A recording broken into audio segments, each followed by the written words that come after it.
Yuk, dukung UFIT TV dengan belanja di UFIT Store. www.ufitstore.com. Bismillahirrahmanirrahim. Assalamualaikum warahmatullahi wabarakatuh. Innal hamdalillah wassalatu wassalamu ala Rasulillah wa ala alihi wa ashabihi wa mawalah. Wala haula wala quwata illa billah. Amma ba'd. Para pemirsa yang rahmati Allah Subhanahu wa taala, kita menyambung pelajaran kita mengambil faidah dari risalah Thalathatul Usul atau Al-Usul Ats-Tsalatsah. Risalah singkat tulisan Syekh Muhammad At-Tamimi rahimahullahu taala. Kita masuk pada pembahasan berikutnya, yaitu kalimat beliau, "I'lam rahimakallah." Ketahuilah yang semoga Allah Subhanahu wa taala senantiasa merahmati Anda. Ini kalimat seorang guru. Bagaimana menarik perhatian kepada para muridnya. Kalimat seorang dai, bagaimana menarik perhatian kepada para muridnya, para mad'unya, agar orang-orang yang diajak bicara ada perhatian khusus, ada peringatan khusus untuk memperhatikan apa yang akan beliau sampaikan. I'lam rahimakallah adalah doa. Semoga Allah Subhanahu wa taala merahmati Anda. Dijelaskan para ulama, doa rahmat ini semoga Allah Subhanahu wa taala mengampunkan segala dosa dan kekurangan Anda apa yang telah lalu dari amalan Anda. Dan semoga Allah Subhanahu wa taala memberikan taufiknya kepada Anda sekarang sampai yang akan datang, amalan-amalan yang akan datang senantiasa mendapatkan taufik Allah sehingga dia lurus di atas jalan yang benar. Dia tidak tergelincir dari jalan Allah Subhanahu wa taala, maka sungguh hidup mereka adalah hidup yang marhum. Hidup orang-orang yang mereka dirahmati oleh Allah Subhanahu wa taala. Kemudian ungkapan rahimakallah ini merupakan doa seorang guru, doa seorang dai, doa seorang syekh yang menunjukkan bahwa ada karakter yang sangat layak kita contoh dari pribadi syekh sebagai seorang guru, sebagai seorang dai, yaitu kelembutan, keinginan yang kuat. Seandainya orang yang kita dakwai ini dia mendapatkan rahmat Allah Subhanahu wa taala, agar mereka betul-betul mendapatkan kebaikan yang Allah sediakan bagi hambanya. Dan ini adalah sesuatu yang seharusnya ada dalam setiap pribadi seorang dai, memiliki semangat yang besar agar orang yang kita dakwai ini mereka betul-betul terbimbing mendapatkan hidayah Allah Subhanahu wa taala.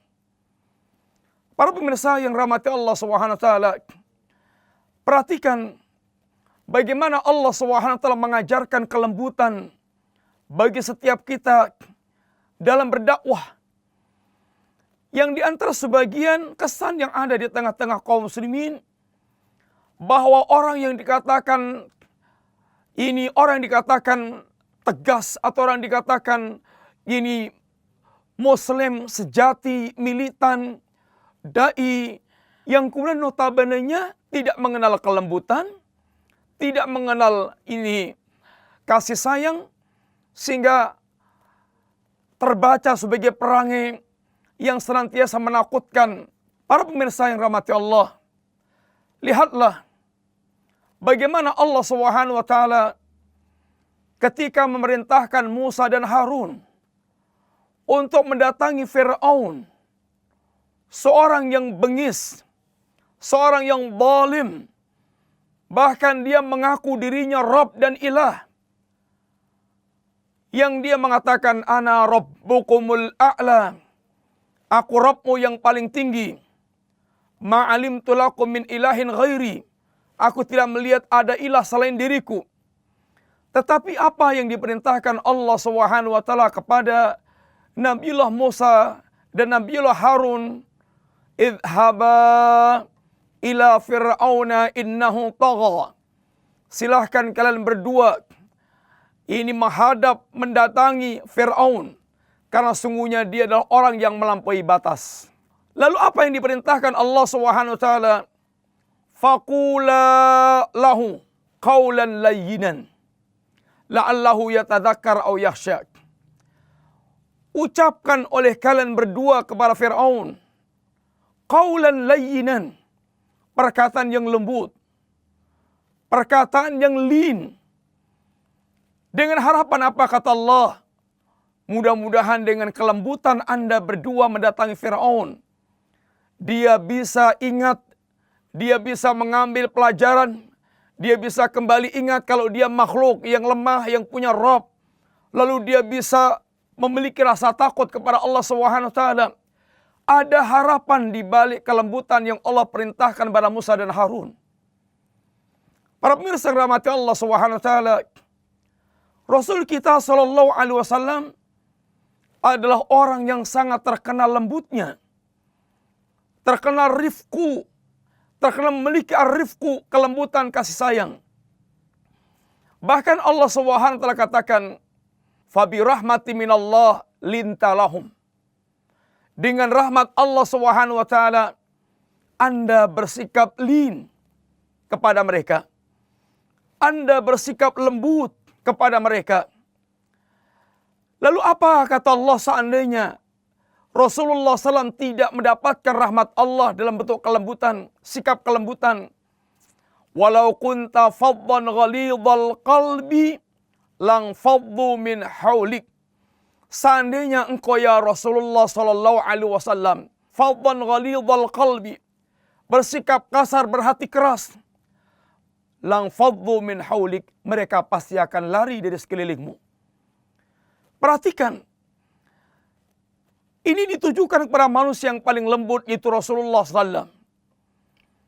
Dalam menghadapi para sahabat, orang yang memiliki hati yang terbaik di muka bumi. Akan tapi Allah ingatkan, seandainya engkau berperangai kasar, berhati keras, maka sungguh akan membuat mereka lari. Karena fitrah manusia, dia senang untuk diperlakukan dengan kelembutan. Tentu kita mengetahui kisah-kisah yang telah banyak dibawakan oleh para ulama dalam kitab-kitabnya. Bagaimana kisah-kisah kelembutan Rasulullah SAW. Satu di antaranya ketika Rasulullah SAW mensikapi seorang badui yang kencing di masjid. Yang melihat pemandangan ini, tentu para sahabat benar-benar geram. Benar-benar hatinya tersulut kemarahan. Dianggap melecehkan dan menodai tempat suci itu masjid. Maka para sahabat pun ingin menghentikan perbuatan si badui ini. Tapi kata Nabi, biarkan dulu sampai dia selesai. Kemudian setelah dia selesai menuntaskan hajatnya, Nabi ingin memberikan pelajaran bagaimana cara untuk menghilangkan najis. Nabi perintahkan mengambil satu ember air, kemudian dituang sehingga meresap ke tanah atau ke pasir, maka hilanglah najis. Yang kedua, Nabi ingin mengajarkan bagaimana kelembutan mensikapi orang yang bodoh. Yang mereka memang berbuat menyimpang, akan tapi karena tidak tahu, karena tidak faham. Maka Rasulullah SAW bagaimana kemudian menasihati si badui ini dengan cara yang lembut, dengan cara yang bagus. Sampai kemudian kesan yang mendalam pada si badui, dia berkomentar, ini Allahumma arhamni wa Muhammadan wala tarham ghairana. Ya Allah, rahmatilah aku dan Muhammad, dan jangan kau rahmati yang lainnya. Karena saking terkesannya badui ini kepada Nabi yang mulia sallallahu alaihi wasallam. Yang ketiga, bagaimana Nabi ingin mengajari para sahabat untuk mempertimbangkan antara masalih dan mafsadah. Lihatlah di antaranya, dalam kasus ini, Anda bisa bayangkan seandainya badui ini, dia kencing kemudian dihardik oleh rame-rame para sahabat, maka bagaimana nasibnya? Dia akan bisa menghentikan mendadak, ini madarat. Atau najisnya dia malah kemana-mana, ke badan atau ke kanan kiri, sehingga madaratnya lebih besar intinya. Lihatlah bagaimana Allah SWT mengajari nabinya dan mengajari kaum muslimin agar tidak mencaci maki berhala, sedangkan mencaci maki berhala mereka adalah tertuntut apabila itu akan menimbulkan mencaci maki Allah SWT. Mencaci maki Allah madarat besar. Yang kedua, contoh lagi Rasulullah SAW ketika beliau menaklukkan kota Mekah, menguasai kembali Mekah, menguasai ke Mekah. Satu di antara yang ada fenomena bahwa Ka'bah yang ada itu tidak berdiri tegak di atas pondasi Ibrahim. Maka Nabi seandainya beliau mau, beliau bisa menghancurkan Ka'bah, dipindah kepada pondasi Ibrahim.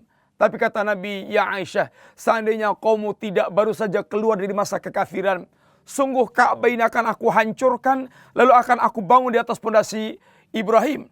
Tetapi Nabi tidak lakukan. Kenapa? Khawatir seandainya mereka murtad kembali karena dianggap Nabi merusak dan tidak menghargai Ka'bah yang di depan mata mereka.